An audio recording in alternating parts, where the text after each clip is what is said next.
Jeshi la Polisi mkoa wa Kilimanjaro linafanya uchunguzi wa tukio la kuuawa kwa Daudi Wilbard Ntuyehabi ambaye alikuwa akigombea ubunge kwa tiketi ya chama cha wananchi CUF jimbo la Siha na watu waliojichukulia sheria mkononi. Mauaji hayo yametokea Oktoba 7 majira saa 1:30 usiku katika kijiji cha Kilingi Sanyajuu wilaya Siha mkoa wa Kilimanjaro.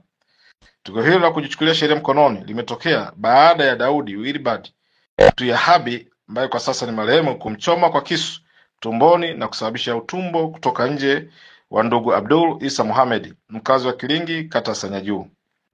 Inadaiwa sababu zilizopelekea Abdul Isa Mohamed kuchoma kwa kisu, ambaye bado anaendelea na matibabu hospitalini, ni kitendo chake cha kwenda kuamulia ugomvi uliozuka kati ya Daudi Wilbard Ntuyehabi marehemu na Hamad Isa Mohamed wakati wakinywa pombe kwenye grocery. Na sababu za ugomvi wao ilitokana na kudaiana fedha.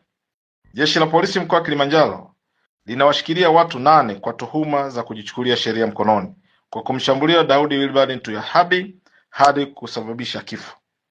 Watu hao ambao wanashikiliwa na jeshi la polisi ni Hamad Isa Mohamed, Alphonse Kinyaha, Riziki Amedius, Frank Paulo Rutindi, Shedrack Emmanuel, Jeremia Mkondo, Zainabu Elisha na Isa Mohamed.